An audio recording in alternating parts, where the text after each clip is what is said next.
Shalom anak-anak, ketemu lagi dalam pelajaran pendidikan agama Kristen dan budi pekerti. Ya, bagaimana keadaan kalian? Sehat-sehat saja? Mbak Tius yakin, Bapak yakin semua dalam keadaan baik. Oke, Pak Guru mau memperkenalkan diri. Tadi sempat dipanggil, Pak Tius, siapa ya nama lengkap Bapak adalah Bapak Timotius Triprasetyo. Ya, kita sama-sama mau belajar, kita sama-sama mau semangat. Kita akan belajar dari hari ini, kita belajar dari pendidikan agama Kristen dan budi pekerti untuk kelas 5. Dan kita belajar semester 2. Kita ambil dari bab 8, pelajaran 8 yang berjudul bertemakan berubah dan menjadi baru. Sebelum kita memulai pelajaran hari ini, mari kita berdoa. Bapa yang kami sembah di dalam nama Tuhan Yesus Kristus, kami bersyukur Engkau perkenankan kami ada sampai saat ini. Kami yakin dan percaya apa yang terjadi ini semua karena kehendak Tuhan. Kalau sebentar kami akan belajar tentang berubah dan menjadi baru. Biarlah materi hari ini boleh membawa kami menjadi pribadi yang berkenan di hadapan Tuhan. Berkati kami semua, berkati pelajaran hari ini, supaya semuanya boleh berjalan dengan baik. Di dalam nama Tuhan Yesus Kristus kami berdoa mengucap syukur. Haleluya. Amin. Ya, tujuan pembelajaran hari ini, Bapak harap, Pak Guru harap, anak-anak mampu menjelaskan alasan perlunya perubahan diri, kemudian mampu menceritakan pengalaman perubahan diri. Nanti kita akan bahas lebih dalam lagi. Yang ketiga, menyatakan komitmen untuk melakukan perubahan diri. Ya, siap untuk belajar? Oke, siapkan Alkitab, siapkan Alkitabmu. Kita akan buka dalam bacaan Alkitab kita pelajaran hari ini, materi hari ini, dari Kisah Para Rasul pasal 9 ayat 1 sampai 19. Sekali lagi, buka dalam kitab Kisah Para Rasul pasal 9 ayat 1 sampai 19. LAI memberikan judul Saulus bertobat. Patus akan bacakan, anak-anak menyimak dari rumah. Sementara itu, berkobar-kobar hati Saulus untuk mengancam dan membunuh murid-murid Tuhan. Ia menghadap imam besar dan meminta surat kuasa daripadanya untuk dibawa kepada majelis-majelis Yahudi di Damsyik, supaya jika ia menemukan laki-laki atau perempuan yang mengikuti jalan Tuhan, ia menangkap mereka dan membawa mereka ke Yerusalem. Dalam perjalanannya ke Damsyik, ketika ia sudah dekat kota itu, tiba-tiba cahaya memancar dari langit mengelilingi dia. Ia rebah ke tanah dan kedengarlah olehnya suatu suara yang berkata kepadanya, "Saulus, Saulus, mengapa engkau menganiaya aku?" Jawab Saulus, "Siapakah engkau, Tuhan?" Katanya, "Akulah Yesus yang kau aniaya itu. Tetapi bangunlah dan pergilah ke dalam kota. Di sana akan dikatakan kepadamu apa yang harus kau perbuat." Maka termangu-mangulah teman-temannya seperjalanan, karena mereka memang mendengar suara itu, tetapi tidak melihat seorang juga pun. Saulus bangun dan berdiri, lalu membuka matanya, tetapi ia tidak dapat melihat apa-apa. Mereka harus menuntun dia masuk ke Damsyik. 3 hari lamanya ia tidak dapat melihat, dan 3 hari lamanya ia tidak makan dan minum. Di Damsyik ada seorang murid Tuhan bernama Ananias. Firman Tuhan kepadanya dalam suatu penglihatan, "Ananias," jawabnya, "Ini aku, Tuhan." Firman Tuhan, "Mari, pergilah ke jalan yang bernama Jalan Lurus, dan carilah di rumah Yudas seorang dari Tarsus yang bernama Saulus. Ia sekarang berdoa." Dan dalam suatu penglihatan, ia melihat bahwa seorang yang bernama Ananias masuk ke dalam dan menumpangkan tangannya ke atasnya, supaya ia dapat melihat lagi. Jawab Ananias, "Tuhan, dari banyak orang yang telah kudengar tentang orang itu, betapa banyaknya kejahatan yang dilakukannya terhadap orang-orang kudus-Mu di Yerusalem. Dan ia datang kemari dengan kuasa penuh dari imam-imam kepala untuk menangkap semua orang yang memanggil nama-Mu. Tetapi firman Tuhan kepadanya, 'Pergilah, sebab orang ini adalah alat pilihan bagiku untuk memberitakan namaku kepada bangsa-bangsa lain serta raja-raja dan orang-orang Israel. Aku sendiri akan menunjukkan kepadanya betapa banyak penderitaan yang harus ia tanggung oleh karena namaku.' Lalu pergilah Ananias ke situ dan masuk ke rumah itu. Ia menumpangkan tangannya ke atas Saulus, katanya, 'Saulus, saudaraku, Tuhan Yesus yang telah menampakkan diri kepadamu di jalan yang engkau lalui, telah menyuruh aku kepadamu, supaya engkau dapat melihat lagi dan penuh dengan Roh Kudus.' Dan seketika itu juga seolah-olah selaput gugur dari matanya, sehingga ia dapat melihat lagi. Ia bangun lalu dibaptis, dan setelah ia makan, pulihlah kekuatannya." Amin. Ya, kisah yang luar biasa anak-anak, tentang perubahan diri dari seorang Saulus menjadi Paulus. Ya, kita akan membaca satu cerita yang membuat Pak Tius ini lucu sekali. Ya, seringkali kita mengalami hal ini. Oke, kita akan Pak Tius akan bacakan di halaman 32. Halaman 32. Ya. Pak Tius akan bacakan, di situ ada gambar kue kering. Entah itu kue coklat, brownies, atau kue kismis atau apa, ternyata sesuai dengan cerita yang akan kita dengar hari ini. Suatu malam, ada seorang perempuan sedang menunggu di bandara. Masih ada beberapa jam sebelum jadwal terbangnya tiba. Untuk menghabiskan waktu, ia membeli buku dan sekantong kue di sebuah gerai toko di bandara. Ia memasukkan sekantong kue itu ke dalam tasnya, lalu mencari dan menemukan tempat duduk. Ia menemukan tempat duduk yang sudah diduduki oleh seorang laki-laki, tetapi masih ada tempat di sampingnya. Ia duduk di samping laki-laki. Sambil duduk, perempuan tersebut memakan kue sambil membaca buku yang baru dibelinya. Enak, kue coklat, ya, kue kesukaannya mungkin. Dalam keasikannya, ia melihat lelaki sebelahnya. Dengan begitu berani mengambil satu atau dua kue yang berada di antara mereka berdua. Perempuan tersebut mencoba mengabaikan agar tidak jadi keributan. Ia membaca, mengunyah kue, dan melihat jam. Sementara si, tanda kutip ya, pencuri kue menurut dia, yang pemberani itu menghabiskan kue di kantong.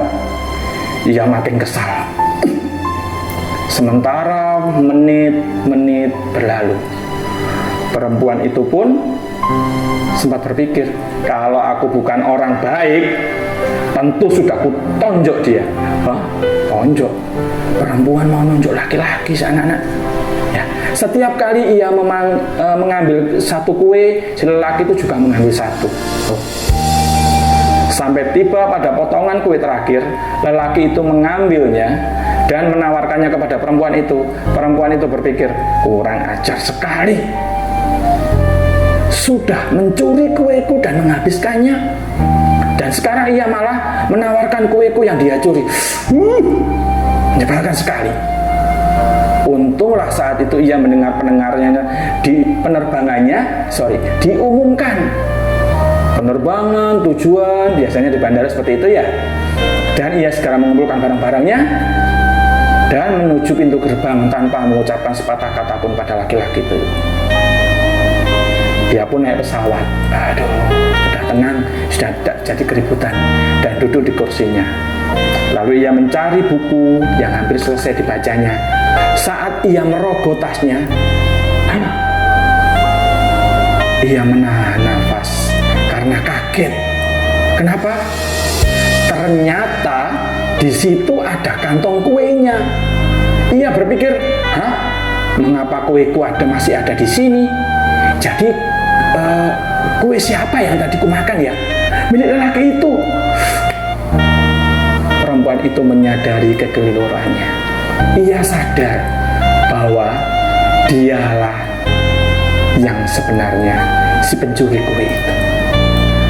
Ya, di sini ada pertanyaan anak-anak. Ada pertanyaan. Ya, mari kita jawab sama-sama.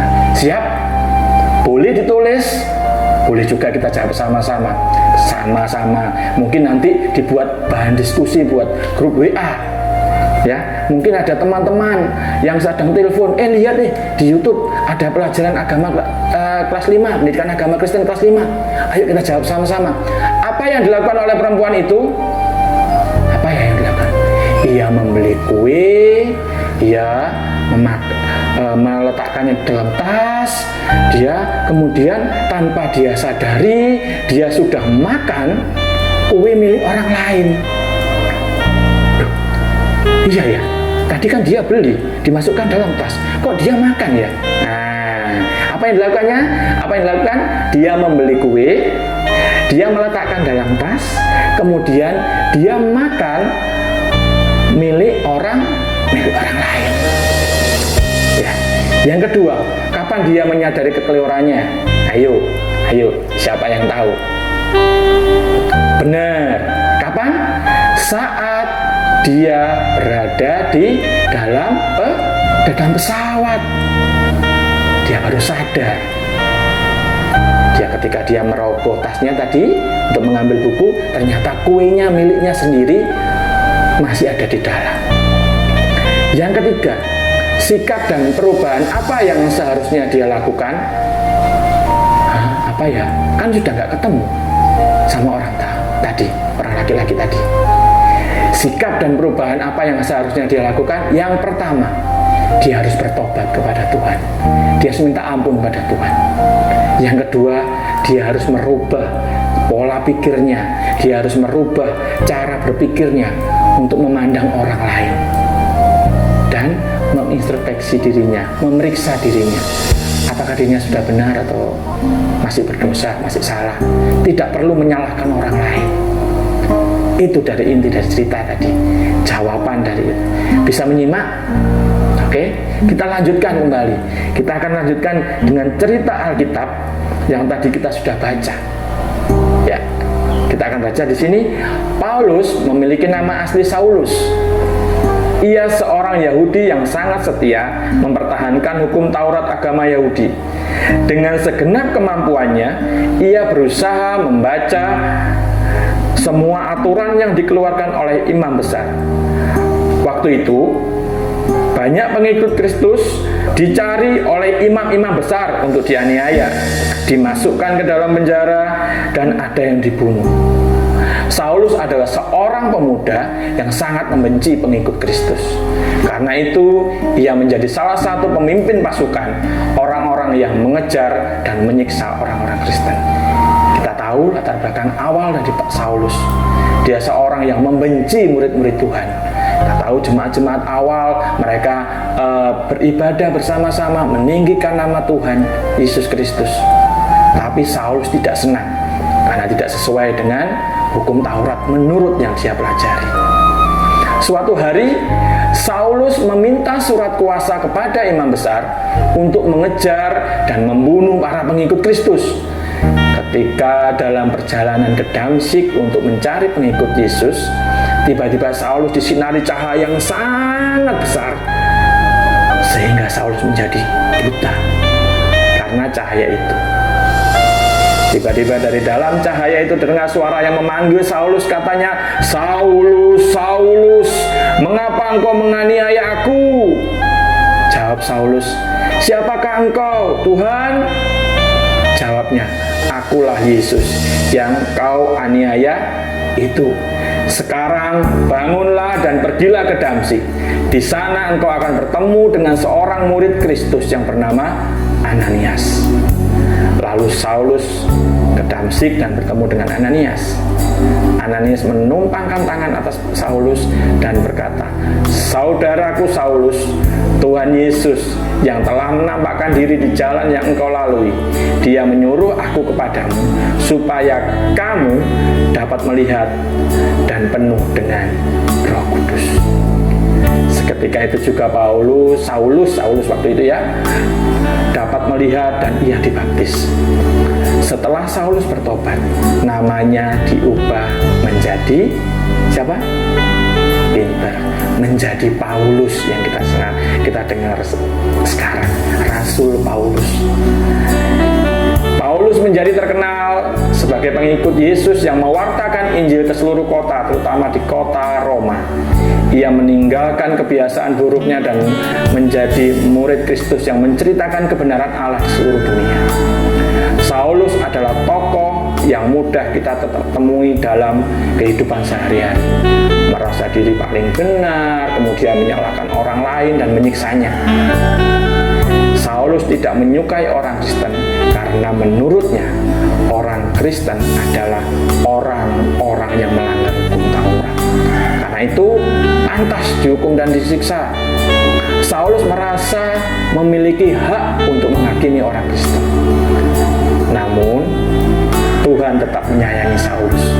Itulah sebabnya Tuhan tidak membalas kejahatan Saulus meskipun Saulus sudah sangat jahat. Saulus diberi kesempatan untuk berubah. Tuhan menemui Saulus melalui penampakan dan mengubah hidup Saulus. Saulus berubah dan bertobat. Ia menyadari kesalahannya. Kini ia menjadi manusia baru dan namanya adalah Paulus. Kita akan masuk dalam memahami makna perubahan diri. Jawablah pertanyaan berikut ini di halaman 33, anak-anak. Ya, apa yang kamu ketahui tentang perubahan diri? Perubahan diri adalah perbedaan antara hidup yang lama menjadi hidup yang baru. Perubahan dari yang jahat menjadi yang baru. Apa yang berubah? Banyak. Ya, kalau kita baca dari kisah yang tadi, Saulus yang jahat menjadi baik. Saulus yang dulu membenci Tuhan Yesus dan murid-muridnya sekarang menjadi seorang yang mengasihi Tuhan. Ya. Apa yang berubah dari Paulus? Cara berpikir, cara bertindak, cara berbicara. Ya. Yang kedua, pertanyaan yang kedua, perubahan apa yang dialami Saulus sebelum dia menjadi Paulus? Ya, yang tadi, dia yang dahulu jahat, keras, sekarang menjadi hamba Tuhan, menjadi murid Tuhan yang sejati. Apa yang Allah kehendaki untuk kamu ubah? Nah, apa yang Allah kehendaki untuk kita ubah hidup kita? Apa yang kita lihat? Perubahan cara berpikir, perubahan cara bertindak kita yang harus sesuai dengan apa yang Tuhan mau. Selanjutnya kita akan lihat di proses perubahan diri. Ya, kita akan baca. Anak-anak bisa baca di slide yang ada di samping ya. Cerita pertama pada bagian awal pelajaran ini memberi pesan yang sangat jelas. Dalam cerita itu, si perempuan merasa diri benar dan tidak merasa bersalah ketika mengambil kue milik laki-laki yang duduk di sebelahnya. Yang ia kira kue itu adalah miliknya. Ia malah menyalahkan laki-laki itu karena dalam tanda kutip mencuri kue miliknya. Bukankah kita juga sering melakukan hal seperti itu? Kadang-kadang kita sering menyalahkan orang lain dan hanya meminta orang lain berubah, tetapi kita sendiri tidak mau berubah. Mengapa? Karena kita selalu merasa diri paling benar. Itu yang sering kita lakukan, anak-anak, tanpa sadar. ada teman dulu waktu kita masih sekolah, pas sebelumnya kelas 5, nanti sekarang yang kemarin kelas 4, enak-enak nulis, penghapusku nih bukan mau punyamu. Oh, itu punya aku, temannya bilang gitu. Oh, enggak, itu punya aku. Ternyata dilihat, oh iya, salah menuduh, merasa paling benar, ya. Ini punya aku. Nah, merasa miliknya, padahal itu milik orang lain. Tidak boleh, harus cepat berubah, ya. Tobat yang sudah pernah melakukan itu. Oke, selanjutnya, selalu merasa diri paling benar tidak akan pernah membuat orang tersebut berubah. Itu sama dengan orang sakit tidak akan pernah mau pergi berobat ke dokter atau rumah sakit selama ia merasa tidak sakit. Tidak ada orang yang mau berobat jika merasa tidak sakit. Padahal itu berbahaya. Kita perlu memeriksa diri kita secara rutin untuk memastikan tubuh kita ini sehat atau tidak. Demikian juga dalam hal kata-kata, sikap, dan perbuatan. Kita pun perlu selalu memeriksa apakah kata-kata, sikap, dan perbuatan kita menyakiti orang lain dan Tuhan tanpa kita sengaja atau sengaja. Jika iya, ayo kita perlu berubah. Saulus adalah juga orang yang merasa diri benar di hadapan Tuhan. Bahkan ia merasa sebagai pembela Tuhan. Lalu ia mengejar dan menyiksa orang Kristen. Orang yang saleh belum tentu dapat bersikap baik terhadap orang lain yang tidak seide, seagama, sekeluarga, atau satu sekolah, dan lain-lain. Karena itu, kita semua perlu hati-hati dan memeriksa diri. Perubahan diperlukan agar pemahaman kita tidak sempit. Pemahaman pola pikir tidak sempit. Kita perlu terus-menerus belajar dan menyelidiki hati dan pikiran agar kita tidak dipenuhi dengan pikiran yang negatif atau jahat terhadap sesama. Misalnya merencanakan yang jahat terhadap teman, atau ini yang tidak boleh ya anak-anak ya, tawuran dengan siswa sekolah lain hanya karena kita diprovokasi oleh orang lain. Ya, dalam selanjutnya kita perlu menghayati perubahan diri. Apa? Ya, ini ada tugas. Ada tugas yang kita bisa, anak-anak nanti bisa sharing dengan teman-teman yang di grup WA, yang punya Instagram, yang punya Twitter, untuk kita sama-sama mengerjakan tugas ini. Sekarang buatlah sebuah tulisan yang isinya bercerita tentang dirimu dan hal-hal apa saja yang menurutmu perlu diubah dari dirimu. Ceritakanlah ini sebagai sebuah komitmenmu untuk berubah menjadi lebih baik lagi. Tuhan akan menolong siapa saja yang ingin berubah menjadi lebih baik. Kita lihat di sini, lihat di slide ya. Nah, buat Anda harus seperti ini. Anda bisa ambil kertas, ambil buffalo. Nah, di sini diceritakan. Misalnya, ini versinya Pak Timotius ya. Pak Timotius akan cerita. Aku dulu seorang yang mudah marah. Sedikit aku disakiti, diganggu, aku akan balas lebih lagi. Aku akan lebih jahat lagi pada mereka. Ya. Setelah aku sadar bahwa aku adalah anak Tuhan, aku akan merubah sikapku dari seorang pemarah menjadi orang yang ramah. Orang-orang yang suka membalas menjadi orang yang penuh dengan pengampunan. Bisa anak-anak? Ini versinya Pak Tius. Mungkin anak-anak perlu ada perubahan apa ya yang ada dalam hidupku yang tidak sesuai dengan kehendak Tuhan. Apa aku masih seperti perempuan yang tadi? Atau aku masih seperti Saulus?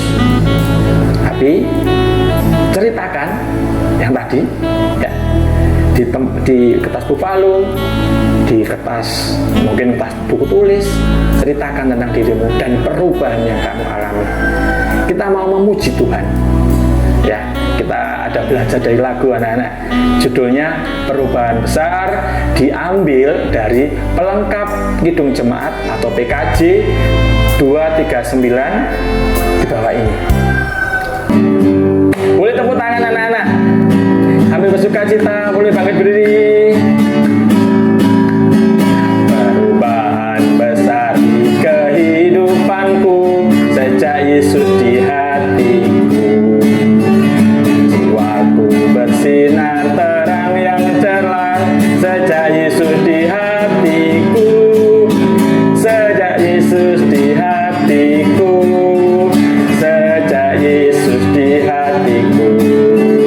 Jiwaku bergemar bagai ombak besar sejak Yesus di hatiku. Tobat kembali ke jalan benar sejak Yesus di hatiku. Dan dosaku dihapus, jiwaku segar sejak Yesus di hatiku.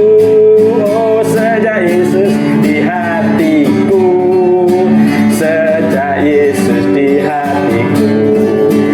Jiwaku bergemar bagai ombak besar sejak Yesus di hatiku. Sekali lagi, aku rindu pergi ke tempat Tuhanku sejak Yesus di hatiku.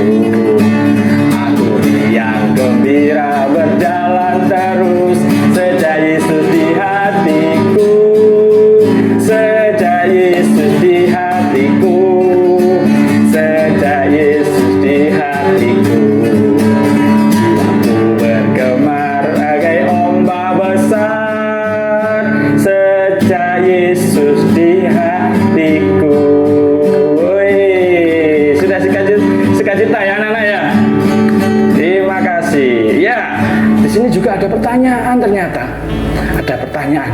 Apa pesan utama nyanyian itu? Pesan utamanya apa ya kira-kira ya? Kalau kita sudah menyanyikan, ada pesan utama yang ada, yaitu perubahan besar dalam kehidupan kita. Ketika Yesus hadir, ya, kalau kita mau berubah, ya pesan utamanya ya, ketika kita mengundang Yesus dalam hati, otomatis ketika kita mau sungguh-sungguh, itu akan merubah hidup kita. Ya. Apa pesan utamanya? Mengundang Yesus hadir dalam hati dan kita harus mau untuk berubah. Yang kedua, perasaan apa yang dialami oleh orang yang mengubah dirinya menjadi lebih baik? Perasaan apa tadi ya? Oh, kita tadi dibacakan di sini ada sukacita, ya, ada jiwa yang bergemar, ya, ada terang banyak tadi. Kalau anak-anak tadi saksikan di slide tadi, ada banyak yang bisa yang perasaan yang mengubah menjadi lebih baik, ya. Perasaan apa yang dialami oleh orang yang mengubah dirinya menjadi lebih baik? Perasaan apa? Sukacita, ya, perasaan riang gembira, dan perasaan percaya diri bahwa ada tempat kita di surga. Yang ketiga, tuliskan doamu kepada Tuhan agar Tuhan menolongmu dan mengubah diri menjadi lebih baik. Bisa? Contohnya seperti ini.